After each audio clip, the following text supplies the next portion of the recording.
देखिए class 10th की exercise 9.1 का क्वेश्चन नंबर 7 है। क्वेश्चन में हमसे यहाँ पे बोला गया है from a point on the ground the angles of elevation of the bottom and the top of a transmission tower fixed at the top of a 20 metre high building are 45 degree and 60 degree respectively, find the height of the tower.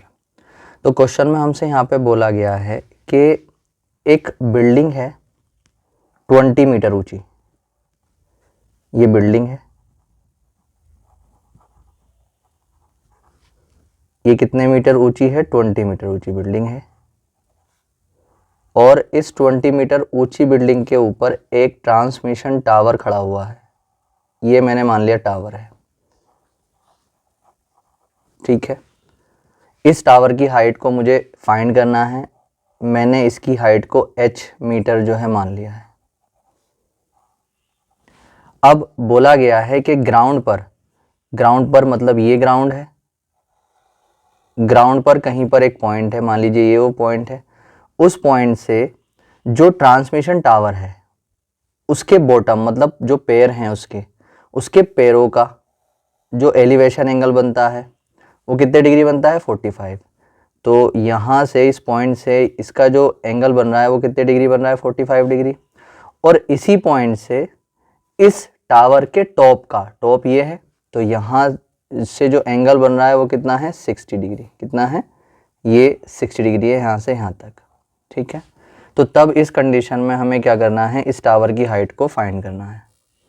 तो अब सबसे पहला काम हम यहाँ पे क्या करेंगे? सबसे पहले हम इसको नाम दे देंगे। इसको हमने ए लिख लिया, इसको बी, इसको यहाँ पे मैंने सी ले लिया और इसको यहाँ पे डी ले लिया, ठीक है। अब क्या करते हैं? अब सबसे पहला काम आप पहले जो है यहाँ पर एक लिख लेंगे, लेट, हमें निकालना क्या था? टावर की हाइट। तो let the height of tower की हाइट को मैंने h मीटर जो है मान लिया है, ठीक है। उसके बाद जो मुझे जो बिल्डिंग की जो हाइट थी जो कि कितना था? BC था, वो कितना दे रखा था? 20 मीटर, ठीक। अब देखिए यहाँ पर दो राइट एंगल ट्राइंगल बन रहे हैं। एक तो बन रहा है 45 डिग्री के बेस पे। 45 डिग्री के बेस पे कौन सा वाला बन रहा है? ये 45 डिग्री जो एंगल है ये किस में है? ABC में है। तो एक तो ABC राइट एंगल ट्राइंगल बन रहा है और एक जो 60 डिग्री के बेस पे बन रहा है जो कि क्या है? ABD है। तो सबसे पहला काम हम यहाँ पे क्या करेंगे? जो छोटा वाला ट्राइंगल है ABC, इस ABC में जो है हम काम करेंगे और ABC में काम करके पहले AB निकालेंगे, ठीक है।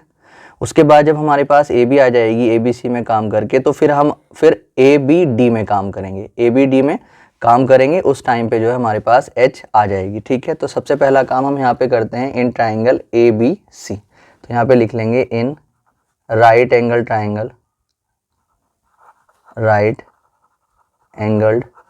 ट्राइंगल ABC, ठीक है। ये राइट एंगल ट्राइंगल बन रहा है। तो अब जो है, अब सबसे पहली चीज़ हम क्या देखते हैं?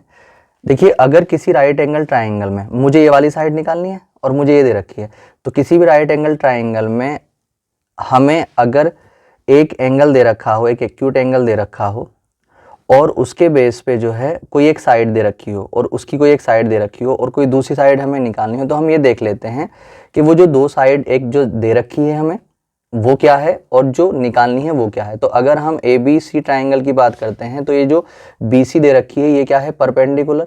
तो हमें यहाँ पर परपेंडिकुलर दे रखा है और हमें निकालना क्या है? इसका बेस निकालना है। तो हम यहाँ पर ये देखेंगे कि बेस और परपेंडिकुलर कौन से ट्रिग्नोमेट्रिक रेशो में आते हैं। तो बेस और परपेंडिकुलर जो आते हैं वो कोट और टेन में आते हैं। तो कोट और टेन में से आप किसी भी एक को यूज़ कर सकते हैं, ठीक है। मैं यहाँ पे 10 को यूज़ करूँगा, तो मैं यहाँ पे लिखूँगा 10 के साथ जो एंगल आएगा वो कौन सा आएगा? 45, क्योंकि ABC में जो एंगल बन रहा है वो 45 डिग्री बन रहा है। तो 10 45 डिग्री इज इक्वल टू 10 का फॉर्मूला होता है परपेंडिकुलर और अपॉन में कितना होता है? बेस, ठीक है।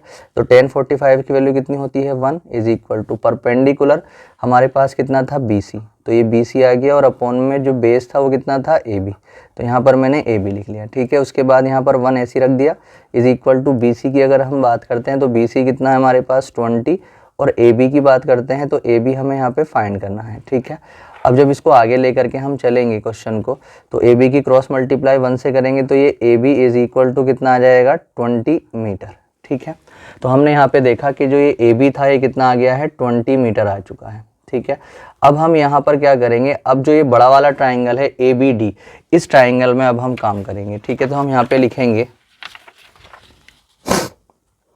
इन right angle triangle A B D, A B D, ठीक है। अब देखिए जब इस ए बी डी में हम काम करेंगे तो ए बी डी में हमें इसका जो बेस है वो दे रखा है पूरा, और जो परपेंडिकुलर है इसका उसमें एक पोर्शन है जो कि हमें फाइंड करना है, ठीक है। तो यहाँ पर भी जो बात हो रही है वो बेस और परपेंडिकुलर की हो रही है, बेस और परपेंडिकुलर, और बेस और परपेंडिकुलर किस में आते हैं, टेन में आते हैं, ठीक है। तो टेन का फॉर्मूला हम यहाँ पर यूज़ करेंगे, मगर अब जो एंगल काम करेगा वो 60 डिग्री काम करेगा, ठीक है, क्योंकि ए बी डी के लिए जो एंगल है वो कितना है 60 डिग्री है, ठीक है। तो इसलिए अब हम यहाँ पे ले लेंगे 10, 10 क्यों ले रहे हैं, क्योंकि परपेंडिकुलर और बेस की बात चल रही है, तो 10 के साथ 60 डिग्री आ जाएगा, इज इक्वल टू 10 का फॉर्मूला होता क्या है, 10 का फॉर्मूला होता है परपेंडिकुलर और अपॉन में कितना बेस। तो 10 60 की वैल्यू कितनी होती है √3 इज इक्वल टू 60 के लिए, 10 60 के लिए जो परपेंडिकुलर है वो क्या है, परपेंडिकुलर है पूरा बी डी, और बेस क्या है ए बी। तो यहाँ पर कितना आ जाएगा बी डी और अपॉन ए बी, ठीक है। तो √3 को तो आप ऐसे ही रख लो, जो बी डी है हमारे पास, बी डी दो पोर्शन में बटा हुआ है B C plus C D, ठीक है। तो उसको हम B C plus C D लिख सकते हैं, ये B C plus C D और अपॉन में ए बी, ठीक है।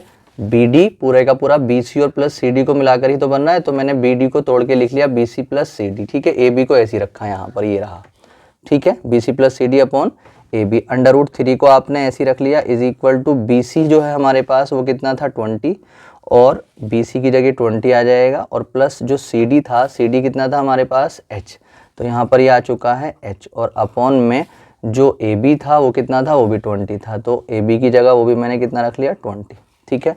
अब हम यहाँ पर करेंगे क्रॉस मल्टीप्लाई, ठीक है। तो √3 के अपॉन में कुछ नहीं है तो 1 है, तो 1 की मल्टीप्लाई 20 प्लस h से होगी, तो कितना आ जाएगा 20 plus h is equal to 20 की √3 से करेंगे 20 √3 आ जाएगा, ठीक है। h की वैल्यू निकालेंगे, जिसकी वैल्यू निकालते हैं उसको अकेला करते हैं, तो 20 √3, ये 20 धरा करके माइनस का हो जाएगा, तो यहाँ से जब h की वैल्यू मैं निकालूंगा तो 20 दोनों में से कॉमन आ रहा है, जुड़ेंगे माइनस तो होंगे नहीं क्योंकि ये √3 वाला है, ये अकेले वाला है।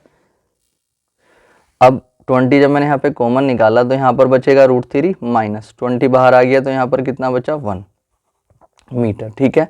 तो ये जो है हाइट आ चुकी है किसकी, टावर की, ठीक है। अगर इसको एग्जैक्ट वैल्यू हमें चाहिए तो √3 की जो वैल्यू होती है 1.73 उसको रख के कैलकुलेशन कर लेंगे, तो हमें जो एग्जैक्ट वैल्यू होती है वो मिल जाती है।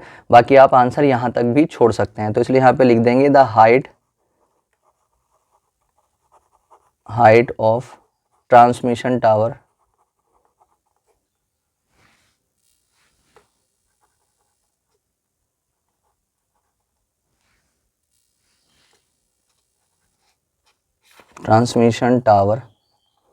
इज इक्वल टू कितना आ जाएगा 20 इंटू √3 माइनस 1 मीटर, ये जो है इसका आंसर हो जाएगा, ठीक है। तो इसकी जो हाइट आ चुकी है वो कितनी आ चुकी है 20 इंटू √3 माइनस 1 मीटर, ये इसका आंसर आ जाएगा।